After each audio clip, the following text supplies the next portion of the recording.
इस दुनिया में दो तरह के इंसान हैं, एक जो यह मानते हैं कि भाग्य वाग्य कुछ नहीं होता और वे कर्म की प्रधानता में ही विश्वास करते हैं। दूसरे वे लोग हैं जो भाग्यवादी हैं, यानी उनका किस्मत कनेक्शन में पूरा भरोसा होता है। उनका दृढ़ विश्वास होता है कि जो भाग्य या किस्मत में लिखा है वो होके ही रहेगा। यानी इंसान कर्म और भाग्य की दो धुरियों में घूमता रहता है और अंततः दुनिया से अलविदा हो जाता है। आज का युवा भी यही सोचता है कि बिना कुछ किए ही उसे वह सब कुछ मिल जाए जो वह चाहता है। इस विषय पर अक्सर बहस होती रही है कि आखिर कौन बड़ा है, भाग्य या कर्म। अनंतकाल से ही यह बहस का विषय रहा है कि कर्म ज्यादा महत्वपूर्ण है या भाग्य। जब अर्जुन ने कुरुक्षेत्र में अपने स्वजनों को युद्ध के लिए अपने सामने खड़ा पाया तो उसका शरीर निस्तेज हो गया, हाथों से धनुष छूट गया, प्राणहीन मनुष्य के समान वह धरती पर गिर गया। तब भगवान श्री कृष्ण ने उसे गीता के कर्म ज्ञान का उपदेश दिया। भागवत गीता में भगवान श्री कृष्ण भी अर्जुन से कर्म करने की ही बात कहते हैं, अर्जुन को कर्म करने का ही उपदेश देते हैं। श्री कृष्ण कहते हैं कि हे अर्जुन, राज्य तुम्हारे भाग्य में है या नहीं ये तो बात की बात है, परंतु युद्ध तो तुम्हें पहले लड़ना ही होगा, कर्म तो तुम्हें करना ही होगा। तुलसीदास जी ने भी श्री रामचरितमानस में कर्म की ही प्रधानता बताई है। कर्म प्रधान विश्व करी राखा, अर्थात युग तो कर्म का ही है, प्रधानता तो कर्म की ही है, कर्म किए बिना कुछ भी संभव नहीं है। तो आइए अब उस कहानी की शुरुआत करते हैं जिसमें बहुत बड़ी सीख छिपी हुई है। वक्त से लड़कर जो नसीब बदल दें, इंसान वही जो अपनी तकदीर बदल दें। कल क्या होगा कभी ना सोचो, क्या पता वक्त कल खुद अपनी तस्वीर बदल दें। एक जंगल के दोनों ओर अलग अलग राजाओं का राज्य था और उसी जंगल में एक महात्मा रहते थे जिन्हें दोनों राजा अपना गुरु मानते थे। उसी जंगल के बीचों बीच एक नदी बहती थी। अक्सर उसी नदी को लेकर दोनों राज्यों के बीच झगड़े फसाद होते रहते थे। एक बार तो बात बिगड़ते बिगड़ते युद्ध तक आ पहुंची। कोई भी राजा सुलह को तैयार नहीं था, सो युद्ध तो निश्चय ही था। दोनों राजाओं ने युद्ध से पहले महात्मा का आशीर्वाद लेने की सोची और पहुंच गए जंगल की उस कुटिया में जहां महात्मा रहते थे। पहले एक राजा आया और उसने महात्मा से युद्ध में विजय का आशीर्वाद मांगा। महात्मा ने कुछ देर उस राजा को निहारा और कहा कि राजन, तुम्हारे भाग्य में जीत नहीं दिखती, आगे ईश्वर की मर्जी। यह सुनकर पहला राजा थोड़ा विचलित तो हुआ, फिर उसने सोचा कि यदि हारना ही है तो पूरी ताकत से लड़ेंगे, परंतु यूं ही हार नहीं मानेंगे, और अगर हार भी गए तो हार को भी औरों के लिए उदाहरण बना देंगे, परंतु आसानी से हार नहीं मानेंगे। यह निश्चय कर वह वहां से चला गया। दूसरा राजा भी जीत का आशीर्वाद लेने महात्मा के पास आया, उनके पैर छुए और विजय श्री का आशीर्वाद मांगा।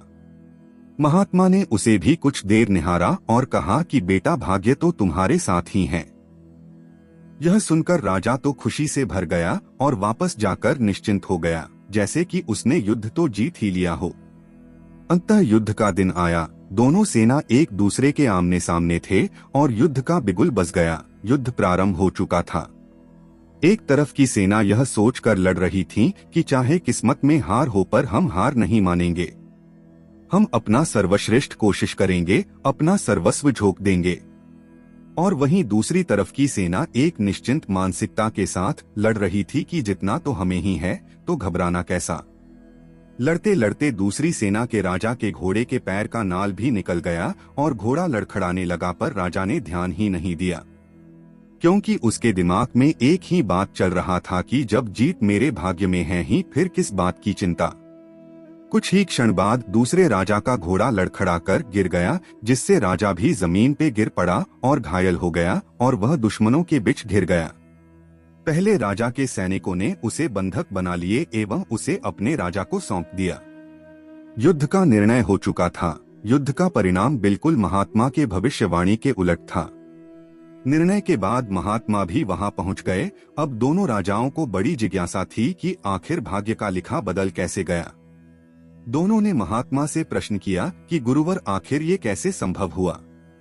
महात्मा ने मुस्कुराते हुए उत्तर दिया, राजन, भाग्य नहीं बदला, वो बिल्कुल अपने जगह सही है, पर तुम लोग बदल गए हो। उन्होंने विजेता राजा की ओर इशारा करते हुए कहा कि अब आपको ही देखो राजन, आपने संभावित हार के बारे में सुनकर दिन रात एक कर दिया।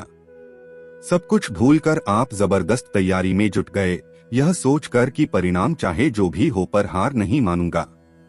खुद हर बात का ख्याल रखा, खुद ही हर रणनीति बनाई, जबकि पहले आपकी योजना सेनापति के भरोसे युद्ध लड़ने की थी।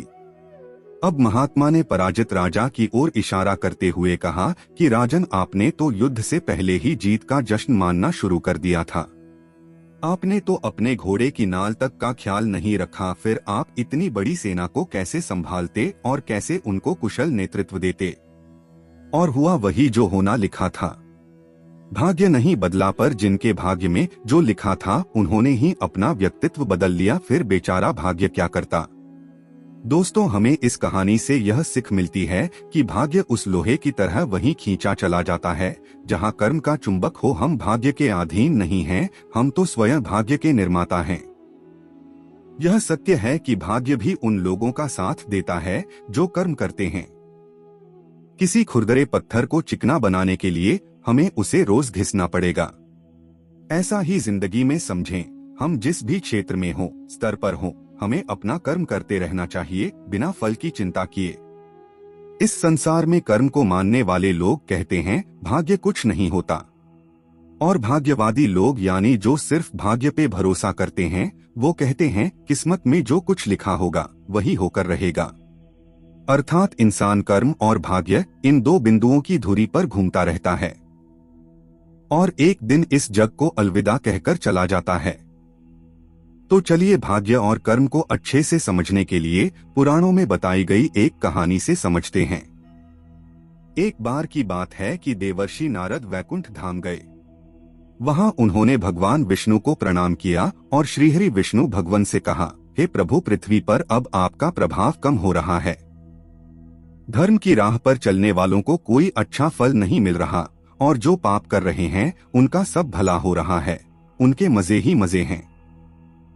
तब श्रीहरि विष्णु भगवान ने कहा, ऐसा नहीं है नारद, जो भी हो रहा है सब नियति के कारण हो रहा है।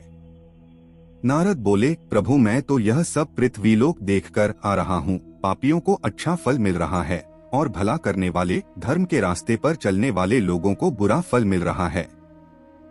श्री विष्णु भगवान ने कहा, नारद, कोई ऐसी घटना बताओ जो तुमने देखा हो। तब नारद जी ने कहा, अभी मैं पृथ्वीलोक के एक जंगल से आ रहा हूँ। मैंने देखा कि वहाँ एक गाय दलदल में फंसी हुई थी। कोई उसे बचाने वाला नहीं था। तभी एक चोर उधर से गुजर रहा था। वह चोर गाय को फंसा हुआ देखकर भी रुका नहीं, बल्कि वह उस पर पैर रखकर दलदल लांघकर आगे निकल गया। आश्चर्य तो तब हुआ जब आगे जाकर उस चोर को सोने की मोहरों से भरी एक थैली मिली। थोड़ी देर बाद वहां से एक वृद्ध साधु गुजरा। उसने उस गाय को दलदल में फंसा देख उसको बचाने की पूरी कोशिश की। साधु ने अपने पूरे शरीर का जोर लगाकर उस गाय को बचा लिया, लेकिन मैंने देखा कि गाय को दलदल से निकालने के बाद वह साधु जब कुछ दूर आगे गया तो एक गड्ढे में गिर गया। हे प्रभु, अब आप ही बताइए यह कौन सा न्याय है। देवर्षि नारद की पूरी बात सुनने के बाद श्री हरि बोले, यह तो सही ही हुआ नारद। जो चोर गाय पर पैर रखकर भाग गया था उसकी किस्मत में तो पहले से ही एक खजाना था, लेकिन उसके इस पाप के कारण उसे केवल कुछ मोहरें ही मिली। परंतु प्रभु, नारद बोले, बेचारे उस साधु ने तो कोई पाप नहीं किया था, फिर उसे गड्ढे में गिरकर मृत्यु क्यों मिली।